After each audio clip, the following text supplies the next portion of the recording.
Good afternoon, everyone. I'm Neil Love from Research to Practice, and today we're going to focus on recent papers in lymphomas with Dr. Andrew Zelenetz from the Memorial Sloan Kettering Cancer Center in New York. And Andy's put together a series of slides focusing on recent papers in lymphoma. Andy, for each one of these, I just want to start out before we get into some of the ASH papers and other things that have happened in the last few months and get a little bit of a background of where we are in general with these various lymphomas, beginning with follicular lymphoma.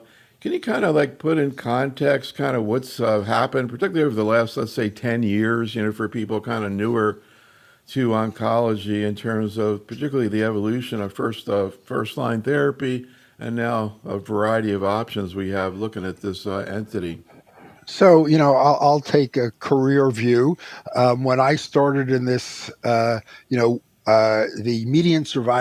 expected median survival of patients with follicular lymphoma was 6 to 8 years, largely because we had limited treatments and we tended to use the treatments over and over again. So, you can't expect an alkylator to work the same way on multiple occasions. Today, at Memorial, in a recent analysis, our median overall survival was 22 years.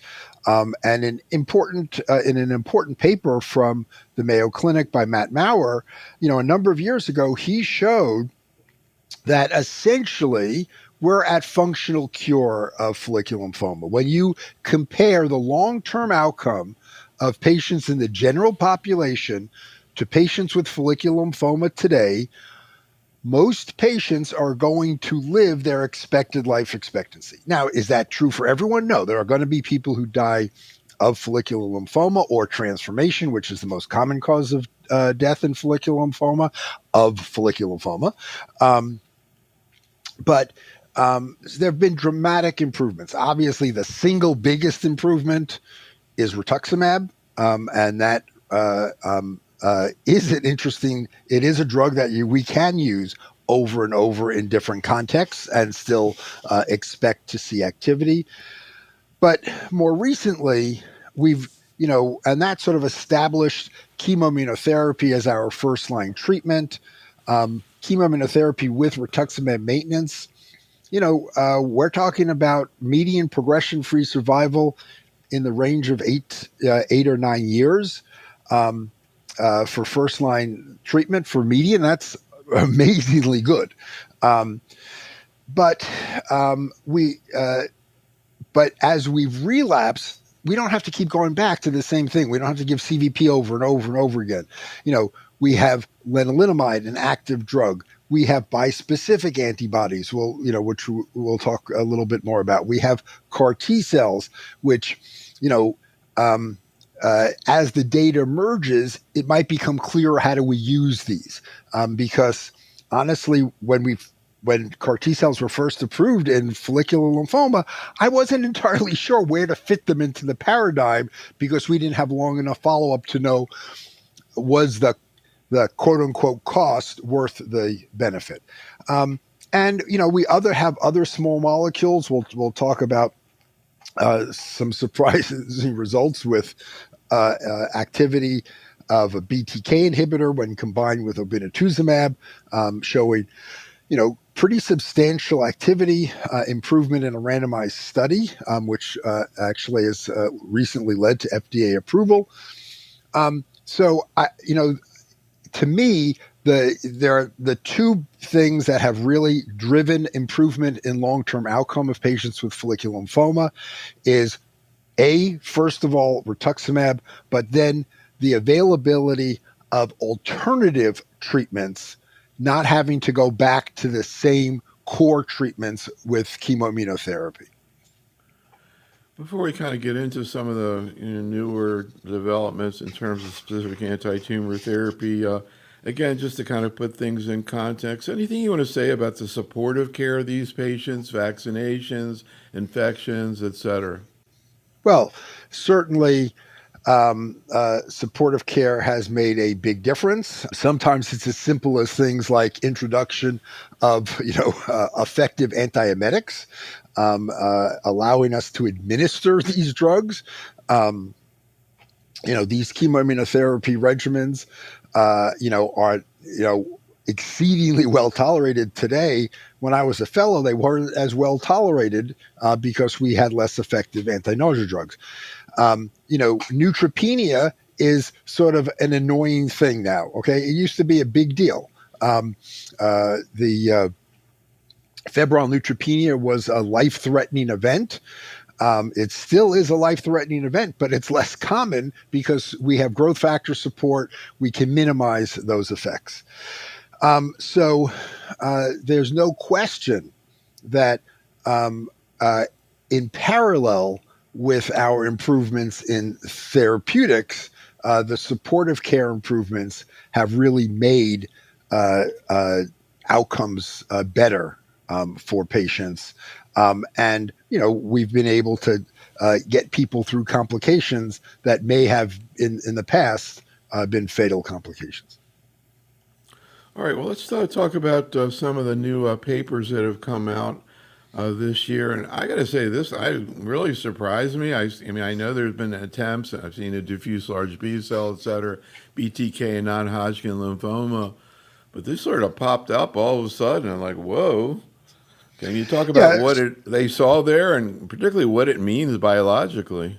Yeah, so this is the longer term follow up, and actually, this is actually definitive publication of the what we call the Rosewood study, which was a comparison of obinutuzumab versus zanubrutinib plus obinutuzumab. Now, many people gripe about the control arm. Oh, but obinutuzumab isn't a standard treatment. Well, I'm sorry, we use rituximab routinely as a single agent with very good efficacy. And obinutuzumab in a randomized trial in follicular lymphoma has actually been shown to be the better anti-CD20 compared to rituximab in first-line therapy. So we know that obinutuzumab is an active drug. So I think it's a little disingenuous to say that this, the control arm here doesn't make any sense. It does make sense. It is active. But we had done this before, right? We gave single agent ibrutinib without very good results. First, there was the study from Nancy Bartlett, then there was the company-sponsored study.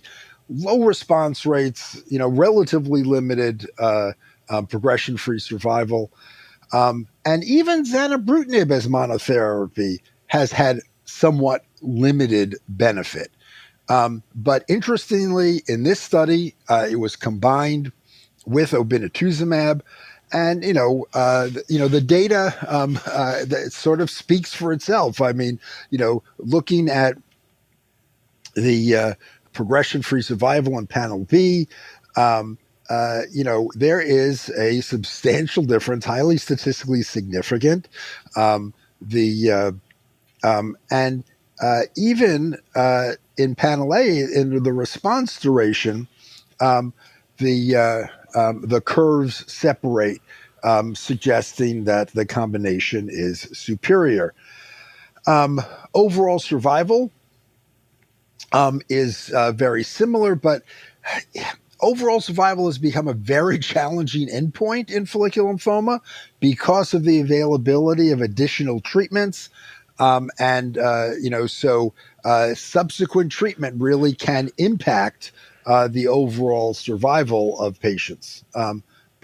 If you look at the forest plot, most of the subgroups we worry about,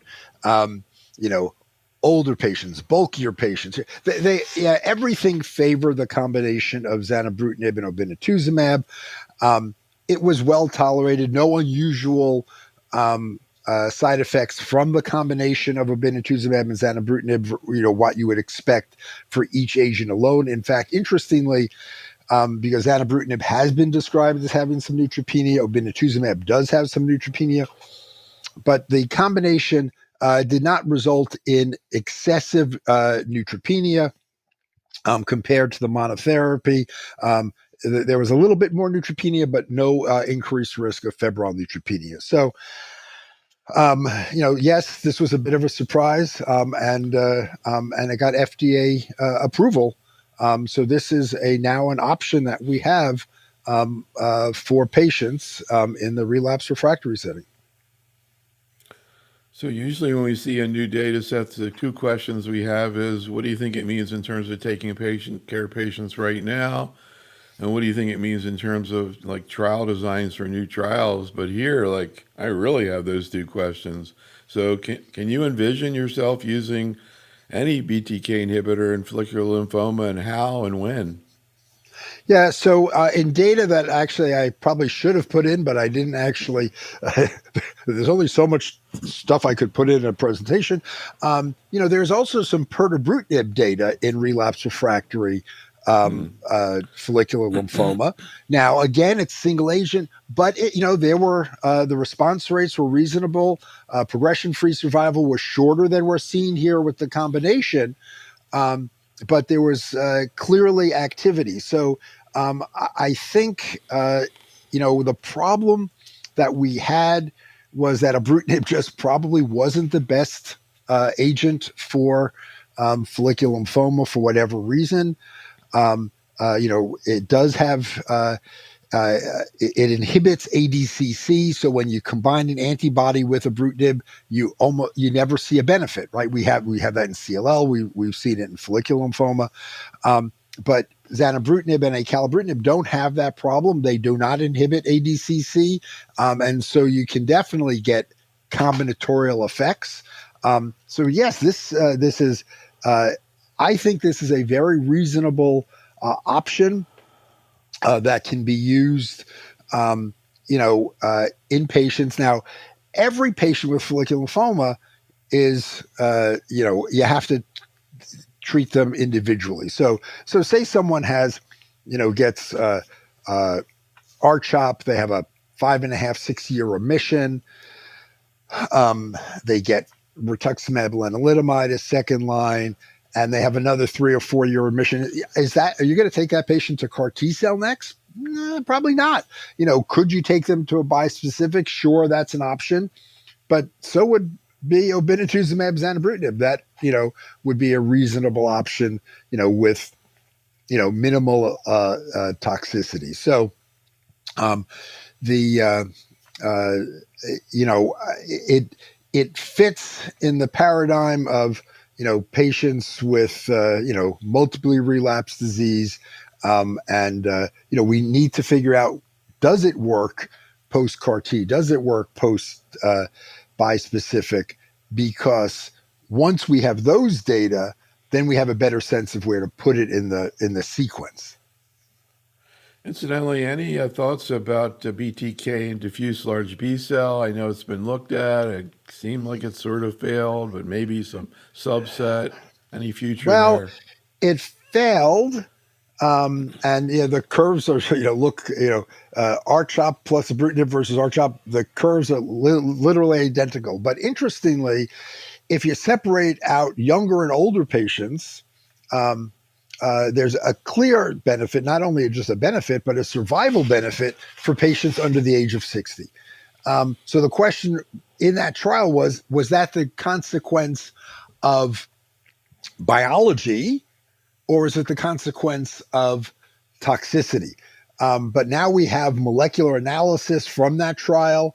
And interestingly, actually, older patients have the more sensitive subtypes. The MCD is one of the most sensitive subtypes for ibrutinib plus RCHOP, but they had far more toxicity. They just simply didn't tolerate the treatment. So this has been resurrected. There's the Escalade trial looking at acalabrutinib plus RCHOP versus RCHOP. And we'll see if a better tolerated BTK inhibitor changes the result of that Phoenix trial. Should be really interesting. Let's talk a little bit about CAR T and this paper from ASH looking at the phase 3 ALARA trial. So, so this is important. The Alara trial, when initially presented by Dr. Catherine Tibelmont, clearly showed an advantage. Excellent results, high complete response rates, but the follow up was very short. And um, if you're going to sort of invest, have the patient invest into a CAR T, you really want to see some durable benefit. And it was just too early when the data was first presented. But here we see further follow up. Now the median follow up is 41 months, ranging from just under 3 years, 34 months, to over 4 years, 49 months. The complete response rate didn't change. It would have been a little surprising if it did, but it's 68%. It is important to achieve a complete response. Complete responders have a far better outcome.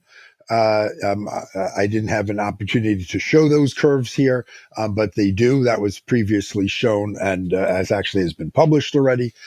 One of the analyses here looked at those patients who had experienced progression within 24 months versus those who hadn't. And yes, if you progress within 24 months, there is a impact on progression-free survival. Patients who are being treated with CAR T cells who have not progressed within 24 months clearly are doing, a little bit better. But it's interesting, as I said, this is follicular lymphoma. We want to see the long-term result. And it's actually interesting to me, though, again, we need a little bit more follow-up. The tails of those POD24 curves are coming together, suggesting that there's this group of patients who just might, have a very durable benefit. Are they cured? Well, it's probably still a little bit early. But if we look at the overall survival, that is not impacted whether you're POD24 or not. And that is different than what we had seen in the past.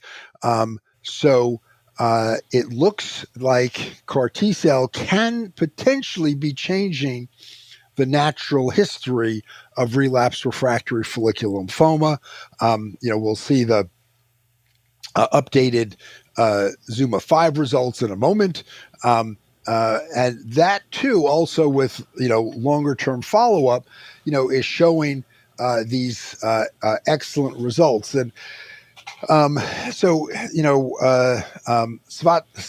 Neelapu from MD Anderson presented these updated data. This is now 4-year data as compared to the 3-year data. Here, the median progression free survival was 57 months, which is really quite impressive. Interestingly, initially when this study was first presented, there seemed to be a difference between follicular lymphoma patients and marginal zone lymphoma patients. And the marginal zone lymphoma patients seem to have completely caught up. And so the progression-free survival now overlaps between all the patients in the study, which you can barely see. It's that orange curve, the follicular lymphoma patients, the black curve, and the marginal zone patients, the teal curve. But I want to bring people's attention to the bottom, and that is the cumulative incidence of recurrence. And so the solid blue curve that's shown there is the cumulative incidence of recurrent follicular lymphoma. Now, it's not 5%. Okay, it's 40%, but it flattens out. And this is giving us a hint that it's maybe this is a potentially curative therapy. And we have another curative therapy, allogeneic stem cell transplant. It also has some treatment-related mortality, and we're seeing some of that here in the dotted curve, but it's nothing like what we see in allotransplant. This is obviously uh, more available treatment. It's less demanding treatment than an allotransplant. So we're seeing a hint that there might be a curative outcome. Obviously, we'd like to see further follow-up. 4 years is still a little bit short, but it is very intriguing. And it's really quite promising. So, not to be outdone, of course, we have to look at the data with lisacabtagene maraleucel. Lisacabtagene maraleucel, like Tesogen leclucel from the Alera trial, is a 4-1BB construct as opposed to the axicabtagene, which is a CD28 co-stimulatory domain. This study particularly asked the question, what happens if you use CAR T cell in second-line follicular lymphoma? So after failure from either chemoimmunotherapy or in some cases, these were failures of rituximab lenalidomide. And you can see that the overall and complete response rates are outstandingly good. I mean, 96% is about as good as you could ask for. And the probability of progression-free survival and overall survival among the responders is, shown here. It's really excellent. The follow-up in this study compared to the prior two that we just saw is quite short. Now, it's raising an interesting question. We're seeing activity in second line, and but to me, we're seeing second line versus third. Second line is this blue line. The third line and beyond is the gold line. And interestingly, though they separate a little bit, they're not separating super dramatically. So, I'm not. I think we really need further follow up to know whether second line is the right place for CAR T cell, or it would be okay to wait further and use alternative treatment. We're still looking to see long-term outcomes in terms of side effects. It seems that cytopenias tend to resolve. Hypogammaglobulinemia occurs, but tends to slow down after a couple of years. But the long-term results look promising, but they have to be balanced by long-term safety. So, obviously, and I mentioned this earlier, that we don't just have CAR T cell as a new form of immunotherapy. We have bispecific antibodies, and there are actually a number of bispecific antibodies that are being developed. But the furthest along and clinically approved is mosunetuzumab. And Steve Schuster presented these long-term data of patients who had been treated on the original phase 2 mosunetuzumab study. The curve shown here, and let's focus on this on the response duration of response curve in the upper left-hand corner. This panel shows that with the updated data, we're not seeing a lot of late events that are causing the curve to drop. So those estimates that we got from the earlier analysis, are really holding up. So the median duration of response is 3 years. This is really quite meaningful. And, in some small series and anecdotal data, patients can be retreated. It's like rituximab. They can be retreated with an antibody, bispecific antibody, and have good responses.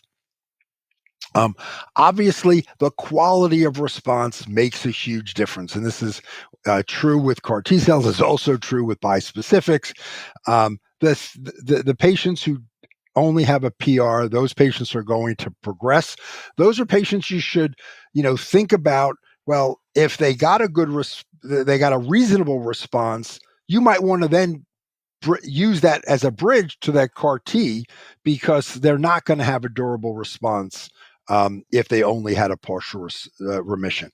But the median progression-free survival, 2 years. Overall survival looks really quite excellent. Again, confounded by the fact that there are additional active treatments available for our patients.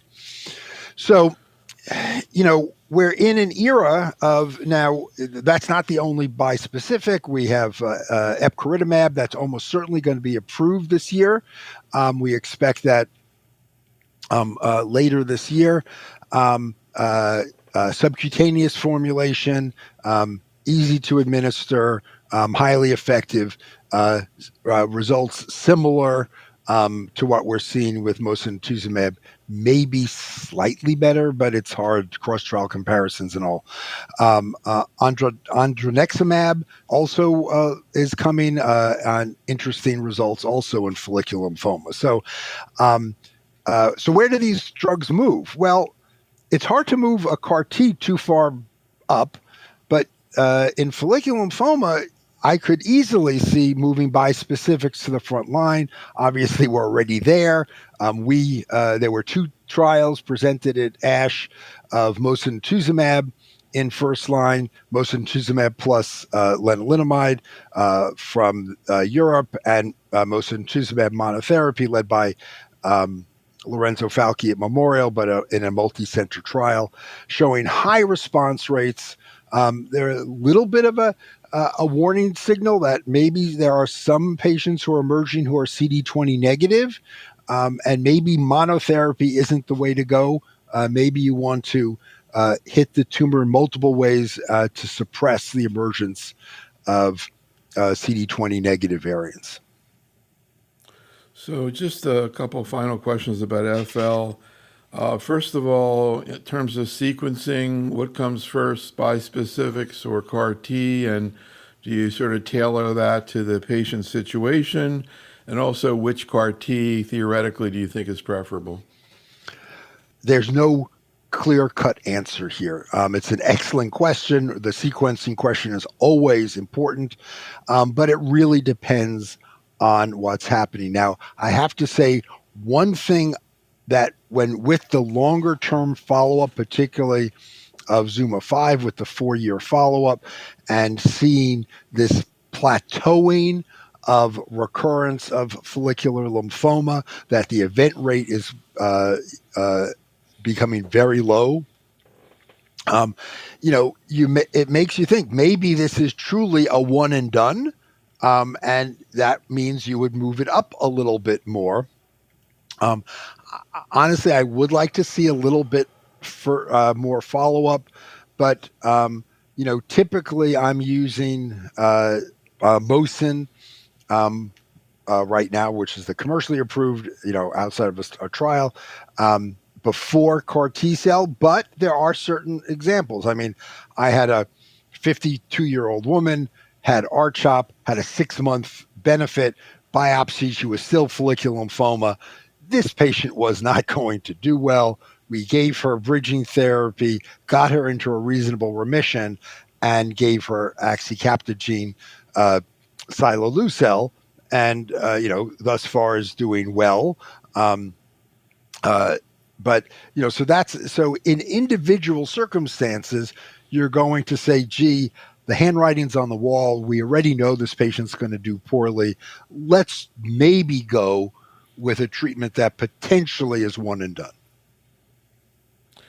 In terms of which CAR T, assuming you had the availability of all 3, anyone in particular you would prefer in an elderly patient, borderline performance status? So with elderly patients in borderline performance status, both Tesogen-leclucel and lisacaptogene have, are just safer drugs. They have lower CRS risk. In absolute numbers, they also have lower high-grade CRS risk. In the younger patient, well, the results, as I showed you for lisacaptogene maraleucel look good, but again, we only have 24 months of follow up.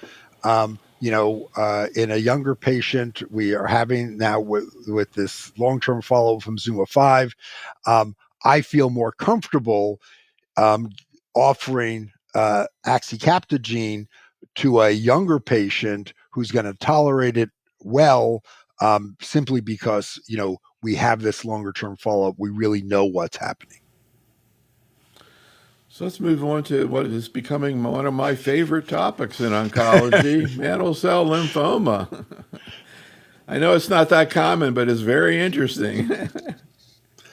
Yeah, so I'm old enough that mantle cell lymphoma didn't exist when I started. There was only one person who could make the diagnosis, and that was Carl Leonard. And he did it morphologically, and he saw these cells that were arising in the mantle zone, and he called these mantle zone lymphomas. And it was like, other people can't make this diagnosis. And finally, right around 93, 94, the hallmark genetic abnormality of mantle cell lymphoma was identified, and that is the translocation of cyclin D1 to the immunoglobulin heavy chain locus. And now all of a sudden we have reagents where we could routinely identify. And one of the things we immediately did is look back at all the old cases and say, where were these hiding and how did they do? And we got the unfortunate finding that they were hiding and they didn't do very well. Median survivals of classic mantle cell lymphoma were 3 to 5 years. Blastic forms were 1 to 3 years. And we had not yet really appreciated that there was this low grade or more indolent form of mantle cell lymphoma. But let's fast forward 20 years. We now understand that mantle cell lymphoma biologically is actually quite complex. Like CLL, it has 2 different cells of origin. The mantle cell lymphoma arising from IgHV mutated cells that have passed through the germinal center tend to have the more indolent course. And those patients actually are most frequently observed with low tumor burden. They can be observed for a number of years. We have the classic mantle cell lymphoma, proliferations usually less than 30%, mostly diffuse, intermediate size cells, and that's the group of patients who traditionally we took to upfront transplant with actually reasonably good results, though this has now been supplanted in many of our minds by the triangle study, which we can talk a little bit about. And then we recognized that there were pleomorphic and blastic forms. These were frequently associated with TP53 mutation. And one of the things we've identified is that mutation of P53 is associated with very poor outcomes. Transplant does not overcome the adverse impact of P53 mutation. When we look at the Nordic data, the patients who got upfront transplant, if they had a P53 mutation, their curves just go straight down. There are no long-term survivors, despite getting the very aggressive chemoimmunotherapy with high-dose therapy and stem cell rescue. So we've learned a lot about this disease, and as a result, our outcomes have improved dramatically with the introduction of new agents, and sort of a more thoughtful approach about how to take care of patients with different subtypes of mantle cell lymphoma. So this is the Simpatico study, and sort of the introduction here, of course, is one of the new agents that has clearly been shown to have activity in mantle cell lymphoma are Bruton tyrosine kinase inhibitors. Initially approved was ibrutinib, but subsequently both acalabrutinib and zanubrutinib have been approved for the treatment of relapsed refractory mantle cell lymphoma, and actually most recently, pirtobrutinib is also approved for relapsed refractory mantle cell lymphoma. Having been exposed to prior BTK inhibitor.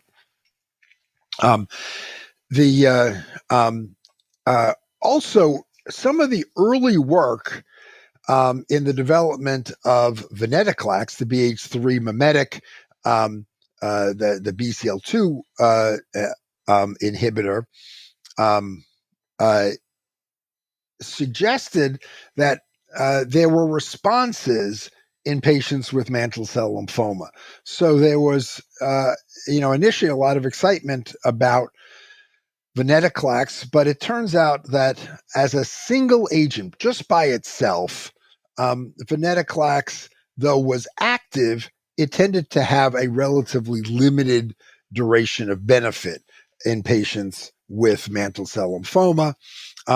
But it led to the hypothesis, well, if there's some activity in venetoclax and ibrutinib works, what about adding venetoclax to the backbone of a BTK inhibitor? So this study was conceived, and this was a blinded placebo-controlled trial of ibrutinib plus placebo versus ibrutinib plus venetoclax. And this is the primary endpoint, which was the investigator-assessed progression-free survival. And there was a substantial improvement, highly statistically significant, with a hazard ratio of 0.65 in favor of the combination of ibrutinib plus venetoclax. Now, unfortunately, ibrutinib has been withdrawn from the U.S. Market. It's still listed in the NCCN guidelines, so you can get it. But I know some people have substituted other BTK inhibitors in this regimen to use acalabrutinib or venetoclax plus ibrutinib. Obviously, there's a lot of interest in the incorporation of BTK inhibitors in mantle cell lymphoma, but people are often afraid of fixing what's not broken. So we know that chemoimmunotherapy followed by transplant is quite good, but how do you then test something new? And so one approach to testing something new is to do what's called a window study. So you do a couple of cycles of another treatment before you give the standard treatment, and you can sort of assess how you did, and then you can proceed with the standard treatment. So at least you get some idea. You get a quote unquote window into how it's working. And this was a window study that included rituximab and acalabrutinib, administered for 2 cycles before standard RDHACs, according to the Lima protocol. But acalabrutinib was then reintroduced at the end during the first year. There's 3 years of rituximab maintenance. During the first year of maintenance, acalabrutinib was reintroduced. And what we can see is just if you look just past 2 cycles of rituximab plus acalabrutinib, already there's a substantial complete response rate of 57%. Obviously, when you complete the chemoimmunotherapy, it increases further. And then post high dose therapy and stem cell rescue, the complete response rate was 93%. You can see the progression free and overall survival curves. They're quite promising. This is a small study.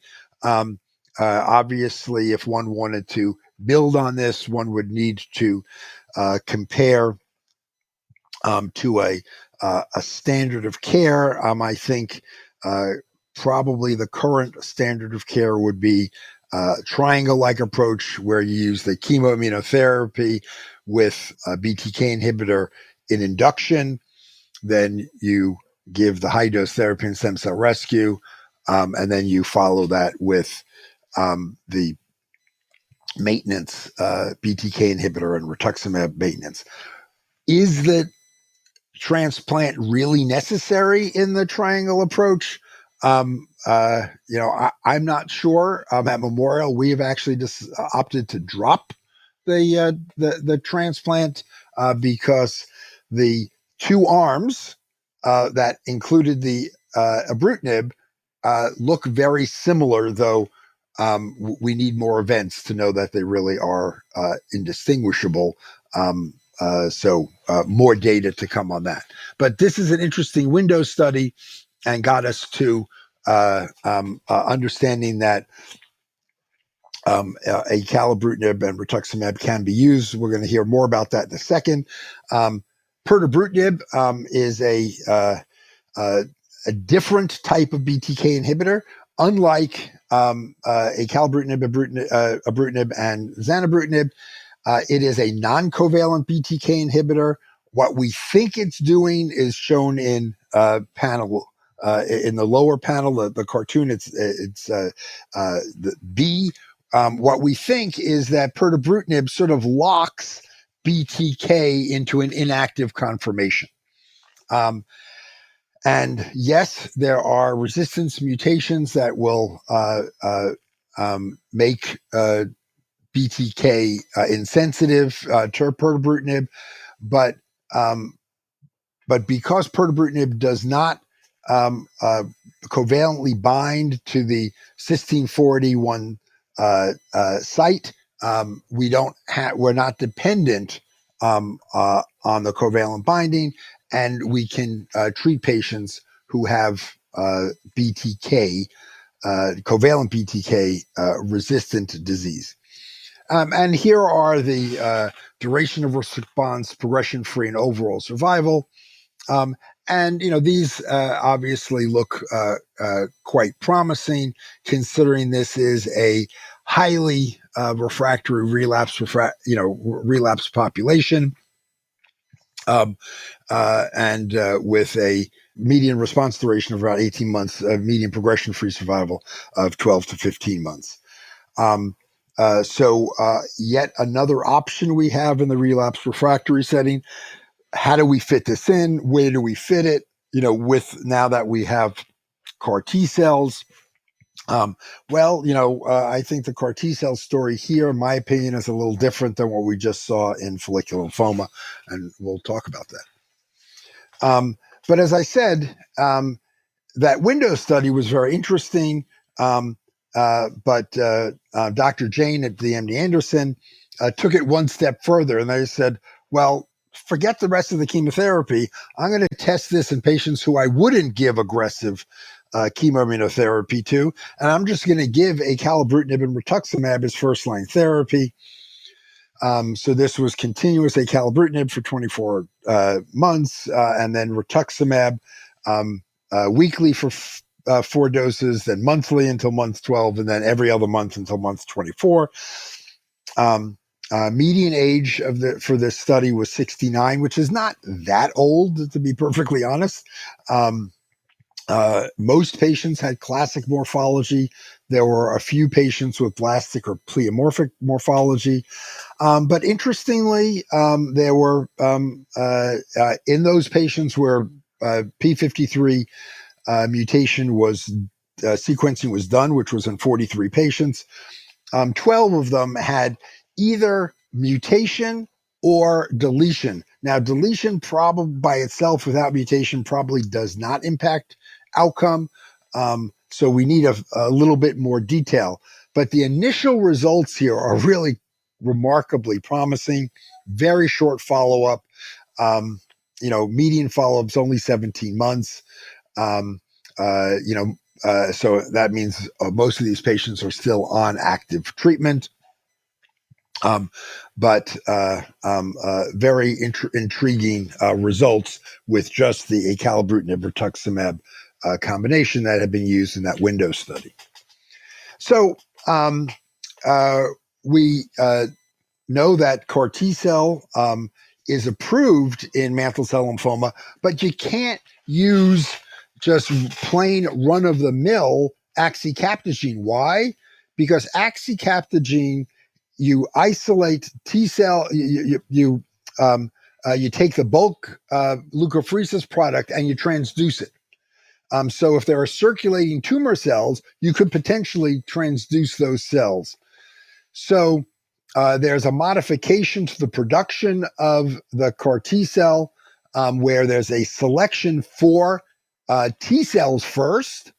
And so the T cells are selected, and then those purified T cells are transduced. It's transduced with the exact same transgene that we use with axicabtagene, but we give the drug a new name. It's brexacabtagene autoleucel. And that is simply because we're now using purified T cells to produce the product. Zuma 2 was the original study. It was a phase 2 study to ask whether there was activity. We now have 4 years of follow-up, and the median overall survival is looking quite good. These were mostly patients in third and fourth line treatment. And there's almost a 4-year median overall survival. Now, this was specifically focused on overall survival, not on progression-free survival. And one of the concerns that we have is, unlike follicular lymphoma, we're starting to see the evidence of a plateau in progression-free survival. With mantle cell lymphoma, we're seeing more of a continuous relapse risk without that plateau. More to come. So there was an expanded access study called Zuma 18. It was very small, only 27 patients. Again, this is overall survival, and you can see the overall survival is sort of, drifting down. But the complete response rate was really quite similar to what was seen in the phase 2 study, even though almost none of these patients would have been eligible for the phase 2 study because of comorbidities or other issues. So clearly, CAR T cells have activity in relapsed refractory mantle cell lymphoma, but is it one and done? We need more follow-up to know. I'm concerned that there is a continuous relapse risk. So the other drug that we have for relapsed refractory mantle cell lymphoma is lisacabtagene maraleucel. That already has a purification step where CD4 and CD8 cells are separated. So no change in manufacturing was required to treat patients with mantle cell lymphoma. And this was, coming back to, earlier question about, how do patients tolerate it? Is there an improvement in patients' outcome? This was a sub-study focused on patient-reported outcomes, and the numbers are a little bit hard to read, and I apologize for that. In general, what is seen is that there is improvement in a variety of domains of quality of life with treatment with CAR T cells. So despite the fact that the CAR T cell procedure itself, has associated toxicity, overall, there are improvement in multiple domains after the treatment is done. One of the other studies that was presented at ASH, this is actually from Dr. Nita Kumar, and this was a study done at Memorial and MGH, specifically for patients who had p53 mutant mantle cell lymphoma. So as I already mentioned, p53 mutant mantle cell lymphoma is a high risk category. Chemoimmunotherapy clearly is not the right approach for these patients. So we adapted this bovin regimen, which includes obinutuzumab and zanubrutinib lead-in for 2 months. Then venetoclax is ramped up. Obinutuzumab is continued through month 8, and then venetoclax and zanubrutinib go through month 24. If patients achieve undetectable measurable disease, residual disease at 24 months, they stop treatment. If they still have detectable measurable residual disease, they continue on the zanubrutinib and venetoclax. So this is really quite impressive if we compare this to prior chemoimmunotherapy regimens. Overall response rate of 96% and a complete metabolic response rate of 88%. Interestingly, sort of looking at the window, just obinutuzumab and zanubrutinib by itself for 2 months resulted in a 68% metabolic complete response. The progression-free and overall survival are shown here. Again, like the window study like the acalabrutinib rituximab study from Dr. Jain, this is still a little early because the median follow-up is only 24 months, 23 months. So we need further follow-up with patients off treatment, but it did meet its primary endpoint, which is why it was reported, and that was having at least 11 patients progression-free at 2 years. We're actually up to 14 patients progression-free at 2 years. So, we have interesting approaches to first-line poor risk mantle cell lymphoma. We have the introduction of CAR T cells, and we will see the introduction of bispecifics.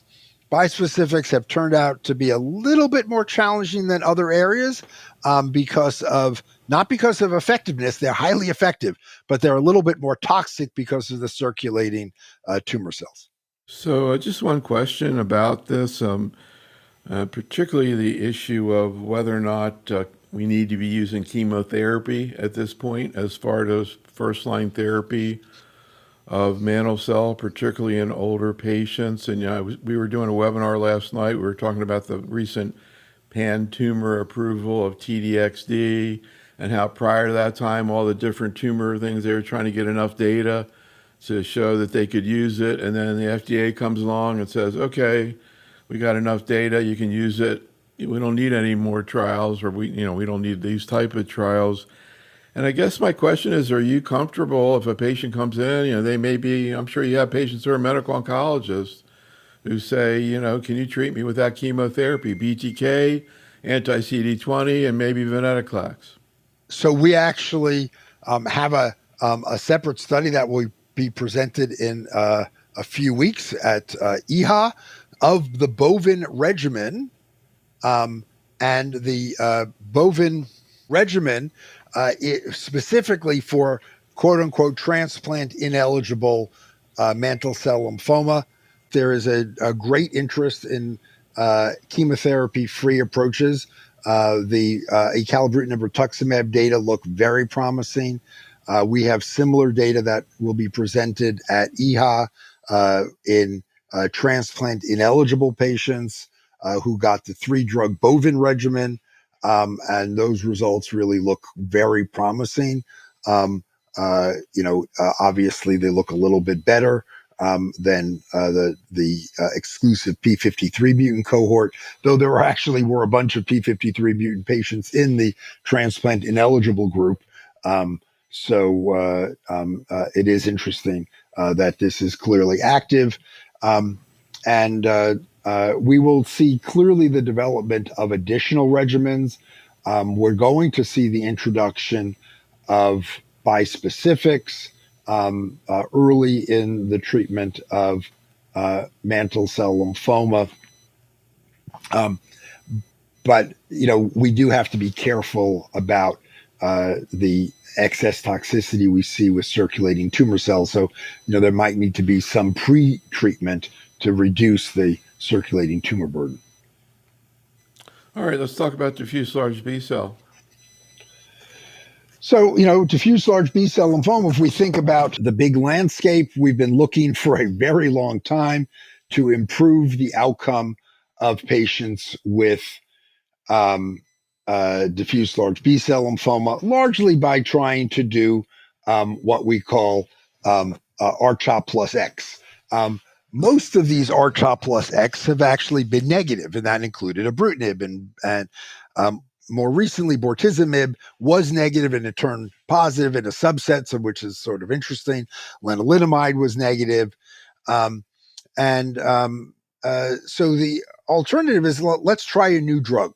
So we had the POLARIX trial, which was R-CHOP versus R-CHIP polatuzumab.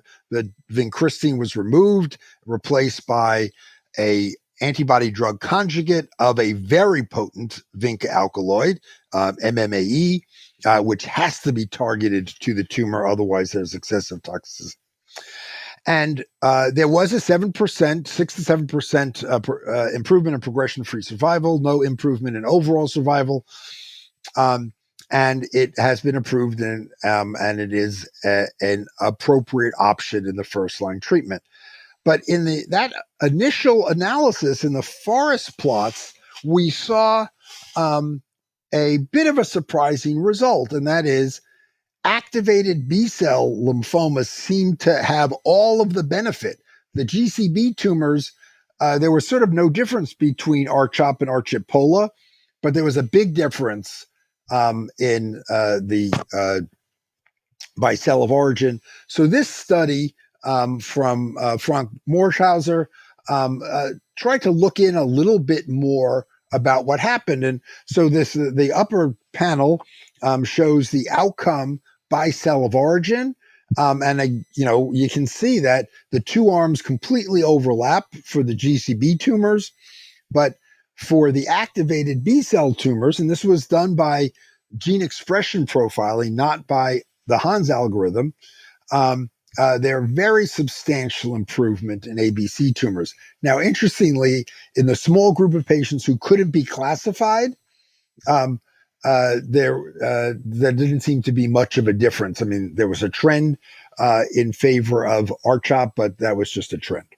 In trying to look at this a little bit further, there was an analysis to sort of break out the GCB tumors and see if there were any GCB tumors that may have in fact benefited from R-CHIP polatuzumab. And as you can see from that Sankey plot, there's a small group of GCB tumors that have something we call the dark zone signature. These are quite similar, but not exactly the same as EZB tumors. But these tumors did have a improvement in outcome when treated with R-CHIP polatuzumab. Unfortunately, this is not a signature that's readily available in clinical practice. So, and it's a very small proportion of the population, representing only 12% of the patients. So, given that it's such a small proportion of the patients, when I apply POLARIX, I'm using it in the ABC tumors, not in the GCBs.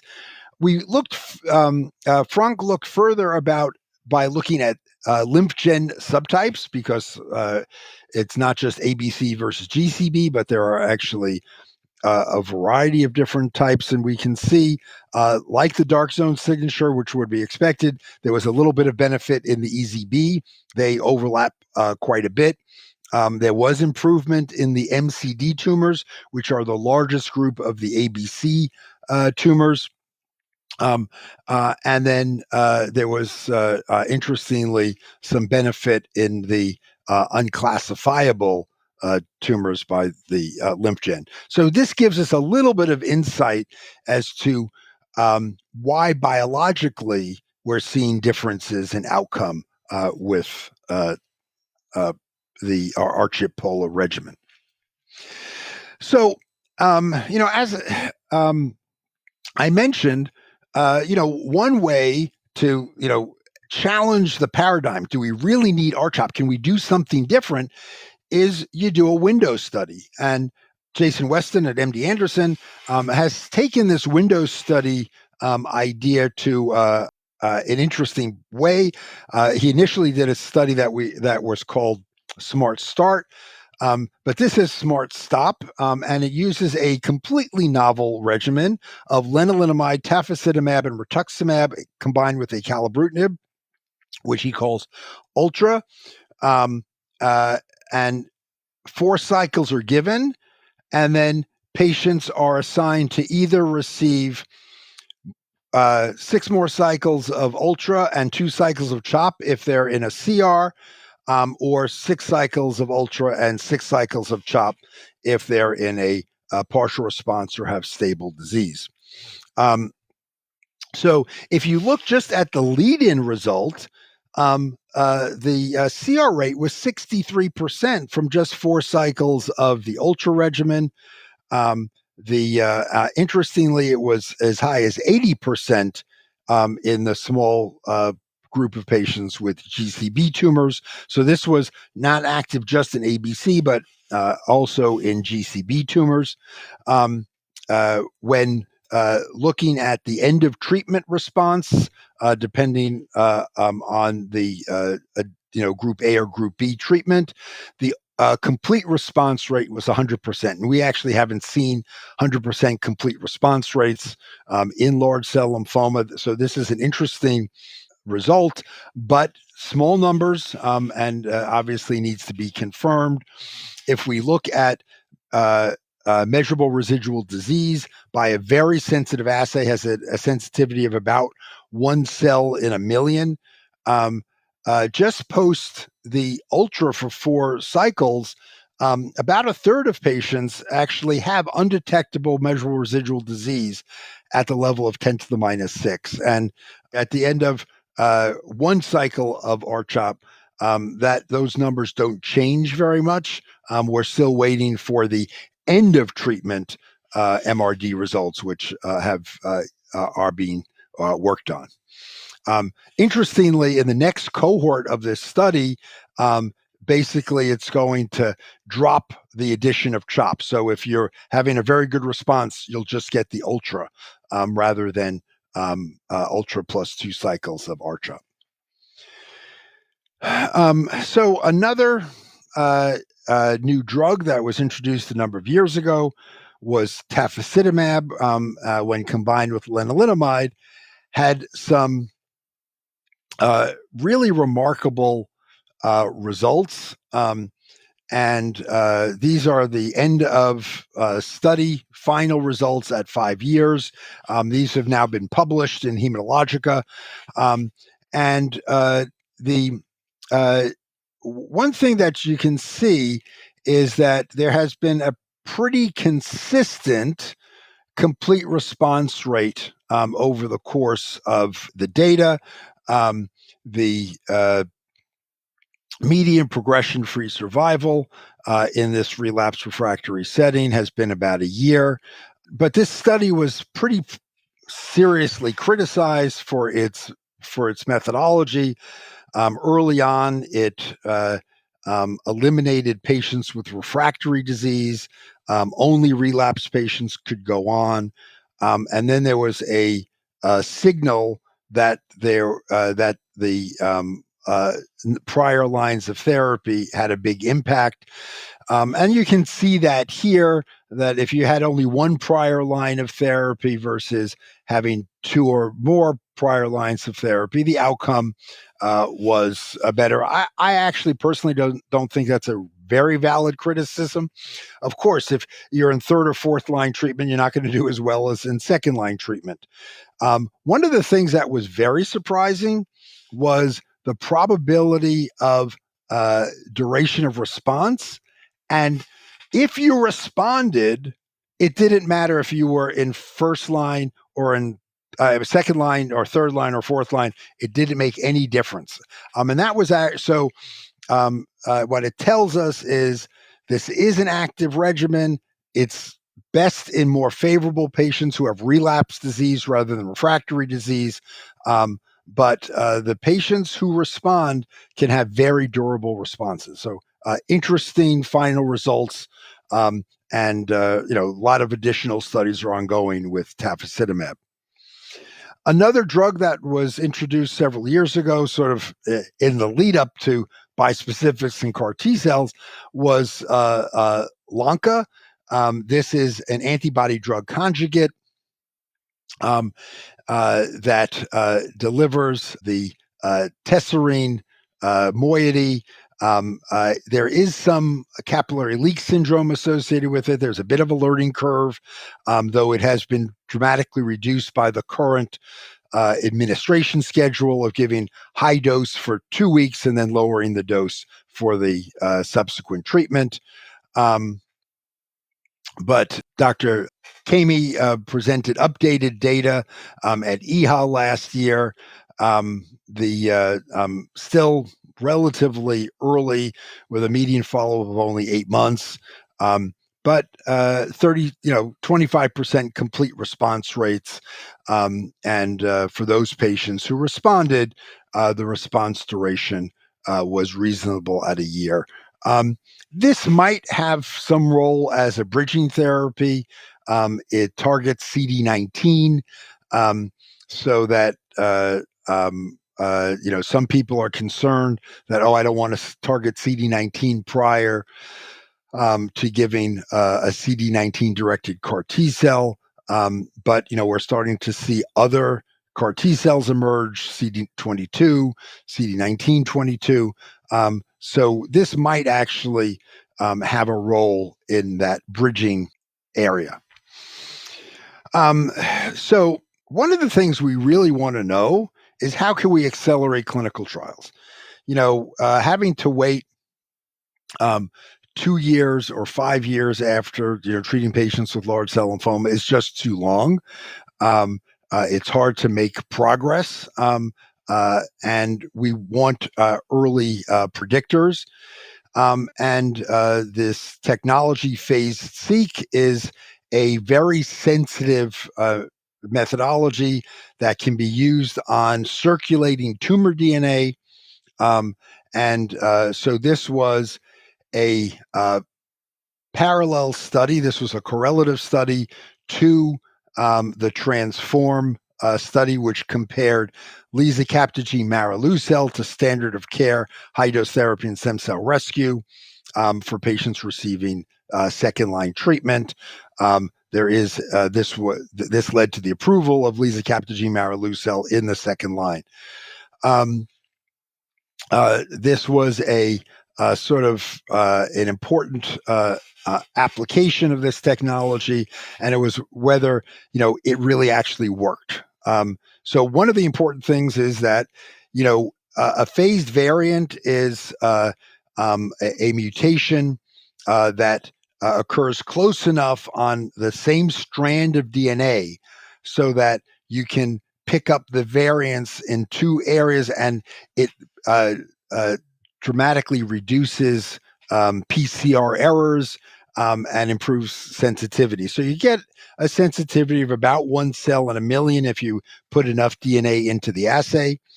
And one of the interesting things is they were able to show that they could identify phase variants in most patients, and that using the kinetics of response, they were able to identify patients who were responders and who are likely to do well over the long term. So we need more data with cell-free DNA, but this is certainly a promising approach.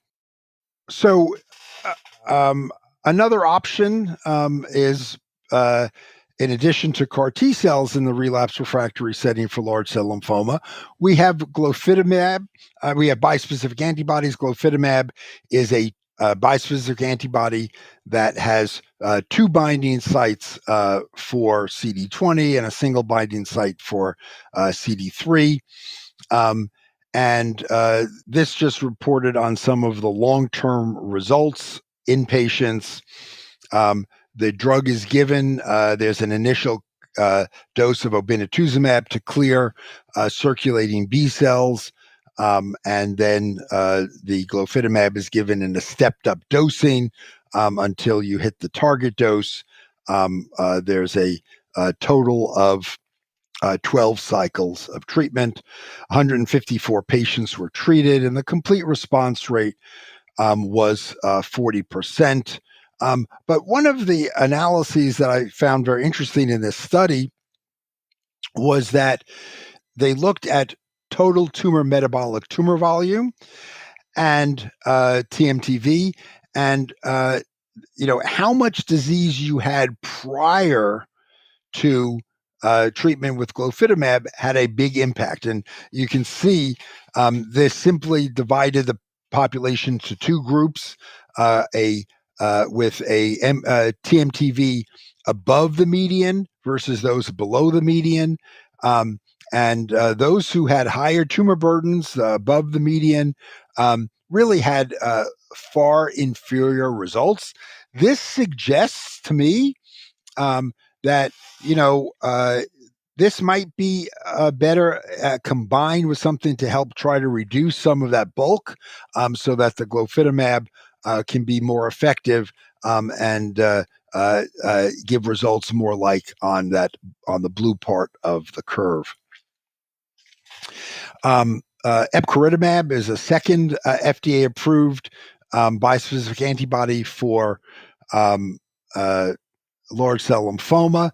This is the EPCOR-1 study with a longer follow-up. Basically, what we're seeing is that there is something approaching a plateau in the overall survival curve, suggesting that some patients are deriving long-term benefit. The median overall survival was 18 months. Obviously, we'd like it to be longer than that, but it suggests that combinations, including epcoritamab, can be effective. And finally, to sort of wrap up, I want to just talk a little bit about classical Hodgkin lymphoma. Classical Hodgkin lymphoma has had some big changes in the last few years.